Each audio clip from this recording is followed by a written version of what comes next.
Hi hello welcome back to Sai home vlog. எல்லோரும் எப்படி இருக்கீங்க? இன்றைக்கி இந்த vlogல நான் என்னோட சிக்னேச்சர் ரெசிபி தான் செஞ்சு காட்ட போகிறேன். கண்டிப்பாக அது உங்களுக்கு யூஸ்ஃபுல்லாக இருக்கும். நீங்கள் ட்ரை பண்ணி பார்த்துட்டு கண்டிப்பாக எனக்கு கமெண்ட் செக்ஷனில் சொல்லுங்கள். நீங்கள் நம்மளோட சேனலை ஃபஸ்ட் டைம் பார்க்குறீங்கன்னா மறக்காமல் சேனலை சப்ஸ்கிரைப் பண்ணி வச்சுக்கோங்க. ஃபர்தராக நான் போடக்கூடிய வீடியோஸ் எல்லாமே உங்களுக்கு ரொம்பவே யூஸ்ஃபுல்லாக இருக்கும். அண்ட் வாங்க நம்ம ரெசிபிக்குள்ளே போகலாம். நான் ஒரு சட்னி தான் செஞ்சு காட்ட போகிறேன். யூஸ்வலாக வீக்லி ஒன்ஸ் நான் இந்த சட்னி ரெடி பண்ணுவேன். என்னோடய ஷார்ட்ஸ் தொடர்ந்து பார்க்குறவங்களுக்கு கண்டிப்பாக நான் இந்த சட்னியை பற்றி ஷேர் பண்ணியிருப்பேன். ஸோ அந்த ரெசிபி தான் இன்றைக்கி நான் உங்களோட ஷேர் பண்ணிக்க போகிறேன். அண்ட் இந்த ரெசிபிக்கு புதினா, கொத்தமல்லி, கருவேப்பிலை இது மூணுமே இருந்தால் ரொம்பவே சூப்பராக இருக்கும். இல்லை இதில் ஏதாச்சும் 2 இருந்தால் கூட நீங்கள் ட்ரை பண்ணி பார்க்கலாம். பட் கண்டிப்பாக கருவேப்பிலையை சேர்த்துக்கோங்க. ஏன்னா நம்ம யூஸ்வலாக கருவேப்பிலை தாளிப்பு அந்த மாதிரி தான் சேர்ப்போம். நம்ம வீட்டில் இருக்க பசங்க ஒதுக்கி தான் வைப்பாங்க. நானுமே அப்படி தான் பண்ணுவேன். இதை நம்ம துவையலாக அரைச்சி வச்சிட்டோன்னா டேஸ்ட்டும் சூப்பராக இருக்கும். அண்ட் நம்ம சாப்பிட்ட மாதிரியும் இருக்கும். இந்த ரெசிபிக்கு நான் 2 சின்ன சைஸ் வெங்காயம் எடுத்துக்கிட்டேன். அதுக்கப்புறம் பச்சை மிளகா, காஞ்ச மிளகா, நிறைய பூண்டு, இந்த சைஸ் இஞ்சி எடுத்துக்கிட்டேன். என்கிட்ட இன்றைக்கி கருவேப்பிலை, புதினா, கொத்தமல்லி 3மே இருந்ததால் நான் 3மே எடுத்துக்கிட்டேன். இது உங்களுக்கு கிளியராக புரியணுன்னு தான் நான் இந்த அளவுக்கு டீட்டெயிலாக காமிச்சிருக்கேன். பட் இது செய்யறதுக்கு மோஸ்ட்லி ஒரு 15லேருந்து 20 மினிட்ஸ் தான் ஆகும். இது எல்லாமே வாஷ் பண்ணி க்ளீனாக ரெடியாக இருந்ததுன்னா 10 மினிட்ஸ்லேயே முடிஞ்சிடும். கொத்தமல்லி கொஞ்சம் முழுசாக போட்டோன்னா வாஷ் பண்ணுறதுக்கு கொஞ்சம் கஷ்டமாக இருக்கும், மண்ணெல்லாம் இருக்கும் இல்லையா, அதனால். அண்ட் வதங்கிறதுமே கொஞ்சம் ஈஸியாக வதங்கிடுன்றதால நான் கட் பண்ணி எடுத்துக்கிட்டேன்.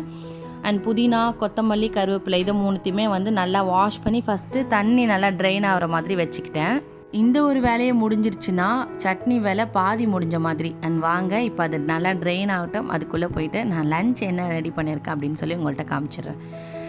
நான் யூஸ்வலாக கூட்டுக்கெலாம் கடலைப்பருப்பில் தான் ரெடி பண்ணுவேன். என் ஃப்ரெண்டு ஒருத்தி பாசிப்பருப்பு கொஞ்சம் ஆட் பண்ணி அது கூட கொஞ்சம் கடலைப்பருப்பும் 2மே மிக்ஸ் பண்ணி ஆட் பண்ணி பாரு நல்லாயிருக்குன்னு சொன்னால் ட்ரை பண்ணி பார்த்தேன். உண்மையிலே டேஸ்ட்டு சூப்பராக இருந்தது. இது சொரக்காய் கூட்டு தான் ரெடி பண்ணியிருந்தேன். 2மே சேர்த்து ரெடி பண்ணியிருந்தேன். டேஸ்ட் சூப்பராக இருந்தது. அண்ட் நீங்கள் எப்படி கூட்டு ரெடி பண்ணுவீங்கன்னு மறக்காமல் கமெண்ட் செக்ஷனில் ஷேர் பண்ணுங்கள். யூஸ்ஃபுல்லாக இருக்கும்.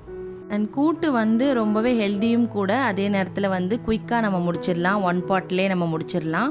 தாளிப்பு ஃபைனலாக நான் எடுக்க மறந்துட்டேன். அந்த கிளிப்பிங்ஸு கொஞ்சம் தான் எடுத்திருக்கேன்.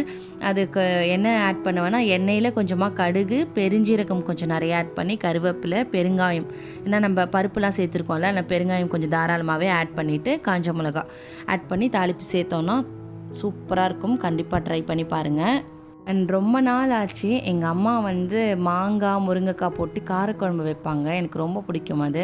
டக்குன்னு அது ஞாபகம் வந்ததால் மாங்காய், முருங்கைக்காய்லாம் வாங்கிட்டு அம்மாவோட ஸ்டைல்லே இன்றைக்கி ரெடி பண்ணியிருந்தேன். இந்த மாதிரி காரக்குழம்புக்கெலாம் கூட்டு சூப்பரான காம்பினேஷன். எத்தனை பேருக்கு பிடிக்கும்னு சொல்லி மறக்காமல் கமெண்ட் செக்ஷனில் ஷேர் பண்ணுங்கள். அண்ட் அன்றைக்கி லன்ச் சூப்பராக மாங்காய், முருங்கைக்காய் போட்டு குழம்பு அண்ட் சொரக்காய் கூட்டு, முட்டை தான் மிஸ்ஸிங்.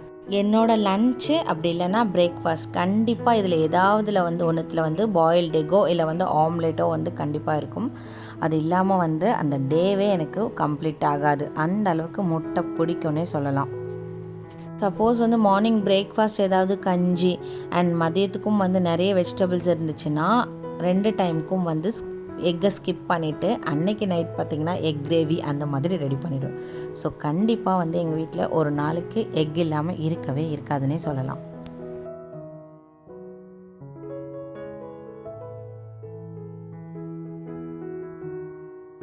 அண்ட் இது எல்லாமே ரெடி பண்ணி வச்சிட்டோன்னா இந்த சட்னி குயிக்காக ரெடி பண்ணிடலாம். ஆனியன் நான் வாஷ் பண்ணி கட் பண்ணிக்கிட்டேன். ஆனியன் போட்டால் ஒரு மாதிரி கெட்டு போயிடுமா அந்த மாதிரிலாம் நினைக்காதீங்க. சூப்பராக தான் இருக்கும். நீங்கள் ட்ரை பண்ணி பாருங்கள் ஒரு தடவை. அண்ட் உங்களுக்கு புதினா, கொத்தமல்லி இது எல்லாமே கம்மியாக இருந்தால் கூட நீங்கள் ஒரே ஒரு ஆனியன் போட்டு ரெடி பண்ணிங்கன்னா சட்னி கொஞ்சம் குவான்டிட்டி வரும். அண்ட் எல்லாமே க்ளீன் பண்ணிவிட்டு ஃபஸ்ட்டு கட் பண்ணி வச்சுக்கணும் ரெடியாக. பூண்டெல்லாம் நல்லா உரித்து ரெடியாக வச்சுக்கோங்க. அண்ட் இதுவுமே வாஷ் பண்ணி எல்லாமே தண்ணி நல்லா ட்ரைன் ஆகிடுச்சு. ஸோ தட் நமக்கு சட்னியில் நிறைய தண்ணி இருக்காது வதங்கும் போது. அதுக்காக தான் இந்த மாதிரி ட்ரைன் பண்ணி வச்சுக்கிறோம். இப்போது ஒரு கடாயில் தேவையான அளவுக்கு எண்ணெய் விட்டுக்கலாம். நான் கொஞ்சமாக தான் எண்ணெய் விடுறேன். ஏன்னா இது நமக்கு ஜஸ்ட் வதங்கிறதுக்கு மட்டும் ஆட் பண்ணால் போதும். ஏன்னா அதுக்கப்புறம் தான் நம்ம எண்ணெய் நிறையா சேர்த்துக்க போகிறோம் அரைச்சதுக்கப்புறம். இப்போ ஒரு கடாயில் எண்ணெய் விட்டு இஞ்சி, பூண்டு, பச்சை மிளகா, காஞ்ச மிளகா இதெல்லாமே ஃபஸ்ட்டு போட்டு லைட்டாக வதக்கினா போதும். காஞ்ச மிளகா கொஞ்சம் எக்ஸ்ட்ராவே போட்டுக்கிட்டேன். பச்சை மிளகா தான் ரொம்ப காரமாக இருக்கும், அதனால் அது மட்டும் ஒரு 3 சேர்த்துட்டு காஞ்ச மிளகா கொஞ்சம் நிறையா போட்டுக்கிட்டேன். இதில் வந்து நான் புளியும் சேர்ப்பேன் அப்படின்றதால வந்து கரெக்டாக தான் இருக்கும். காரம் ரொம்ப அதிகமாக இருக்கும்னு நினைக்க தேவையில்ல. ஏன்னா வந்து எல்லாமே அதிகமாக இருக்குல்ல, கொத்தமல்லி, புதினா, கருவேப்பிலை இது எல்லாமே கொஞ்சம் நிறைய குவான்டிட்டி இருக்கிறதால இந்த மிளகா காரமாக கரெக்டாக தான் இருக்கும். உங்களுக்கு காரம் கம்மியாக போதும்னா நீங்கள் கம்மியாக சேர்த்துக்கலாம். வெங்காயம் ஒரு 80% வதங்க விடுங்க, அப்போ தான் சட்னி கொஞ்சம் கெட்டு போகாமல் இருக்கும். வதங்கினதுக்கப்புறமா இந்த வாஷ் பண்ணி வச்சுருக்கிற எல்லாத்தையுமே வந்து நம்ம உள்ளே சேர்த்துக்கலாம். இந்த ஒரு சட்னி வந்து இந்த 3மே இருந்தால் தான் செய்யணுமான்னு கேட்டால் கண்டிப்பாக கிடையாது. நீங்கள் கருவேப்பிலை மட்டும் நிறையா வச்சுருக்கீங்கன்னா ரொம்ப ரொம்ப நல்லது. நீங்கள் அதையும் மட்டுமே வச்சு கூட நீங்கள் செய்யலாம், சூப்பராக தான் இருக்கும். இப்போ வந்து நிறைய முழு உளுந்து இருக்குல்ல, அதை வந்து ஒரு கைப்பிடி அளவுக்கு எடுத்து நல்லா வந்து கோல்டன் ப்ரௌன் ஆகிற வரைக்கும் லைட்டாக வறுத்துட்டு எடுத்து இதில் சேர்த்துக்கிறேன். இதை நீங்கள் ஃபஸ்ட்டே கூட சேர்த்து செய்யலாம். நான் வந்து தனியாக தான் வந்து ரெடி பண்ணி சேர்ப்பேன் இதில்.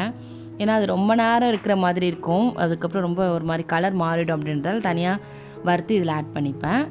இது கூட நீங்கள் ஃபைனலாக தேங்காயும் ஆட் பண்ணிக்கலாம். குவான்டிட்டி அதிகமாக வேணும், நிறைய பேர் சாப்பிட போகிறாங்க அப்படின்னா நீங்கள் ஃபைனலாக தேங்காயும் ஆட் பண்ணிக்கலாம். நான் வந்து இந்த டைப் தேங்காய் ஆட் பண்ணலை. இந்த டைம் தான் நமக்கு நிறைய எண்ணெய் தேவைப்படும். எப்பயுமே இந்த மாதிரி துவையலுக்குலாம் வந்து நிறைய எண்ணெய் இருந்தால் தான் வந்து டேஸ்ட் நல்லாயிருக்கும், கெட்டு போகாமல் இருக்கும். ஸோ தாராளமாக எண்ணெய் விட்டுட்டு தாளிப்பு கொடுத்துட்டு நம்ம வந்து இந்த சட்னியை இதில் ஆட் பண்ணிக்கலாம். சட்னி வந்து ரொம்ப மழைன்னு அரைக்கக்கூடாது, ரொம்பவும் குறன்னு இருக்கக்கூடாது, மீடியமாக வந்து அரைச்சி எடுத்துக்கோங்க. டேஸ்ட்டு சூப்பராக இருக்கும். நான் தேங்காய் ஆட் பண்ணாதால் நான் ஒரு 2-3 டேஸ் கூட வச்சுக்கலாம். இட்லி தோசைக்கெலாம் காம்பினேஷன் சூப்பராக இருக்கும். கண்டிப்பாக ட்ரை பண்ணி பாருங்கள். இதில் ஏதாவது நீங்கள் சேஞ்ச் பண்ணி அரைப்பீங்கனாலும் கண்டிப்பாக ஷேர் பண்ணிக்கோங்க, யூஸ்ஃபுல்லாக இருக்கும்.